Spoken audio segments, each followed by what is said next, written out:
En conséquence, les en déclarent coupables et les condamnent chacun de ce chef à la peine de mort. Dans cette affaire, 8 officiers ont été condamnés à mort en mai pour lâcheté et autres crimes.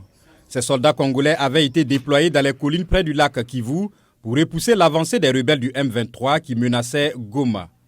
Alors que le mouvement se rapprochait en décembre dernier, le commandant de l'unité militaire a falsifié une note médicale pour justifier son retour à Goma, selon les procureurs militaires qui ajoutent qu'en son absence, ces troupes ont abandonné leur position sans combattre.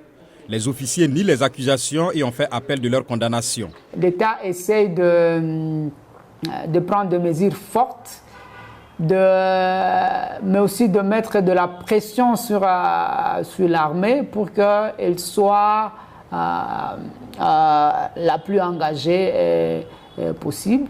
En mars, Kinshasa a annoncé sa décision de lever un moratoire sur l'exécution de la peine de mort qui était en vigueur depuis plus de 20 ans en RDC.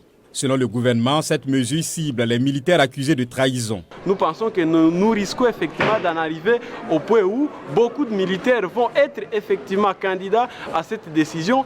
Plutôt que d'arranger notre appareil sécuritaire, ce genre de décisions seront en train de plus en plus de fragiliser nos militaires. Reuters dit s'être entretenu avec 6 hauts gradés des forces armées congolaises qui affirment que les dysfonctionnements de l'armée congolaise sont aussi un facteur majeur des succès du M23 sur le champ de bataille.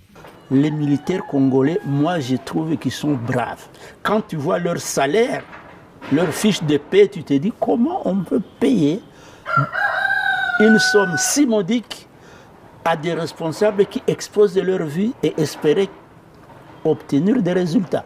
D'aucuns pointent du doigt le chevauchement des chaînes de commandement qui sèment la confusion. Vous avez l'armée congolaise qui bénéficie de la force de la SADC qu'on appelle SAMI-RDC. On a l'armée burundaise déployée. On a toute la panoplie de Wazalendo qui sont là. On parle aussi de FDLR, etc. Tout ce monde-là, comment les coordonner? Face à l'escalade de la violence, le président Félix Tshisekedi a placé le Nord Kivu et une province voisine sous régime militaire. Il s'est engagé à consacrer près de 4,3 milliards de dollars à l'amélioration des conditions des forces armées d'ici 2025. De nouveaux chefs militaires ont été nommés et les officiers soupçonnés de déloyauté ou de corruption sont poursuivis.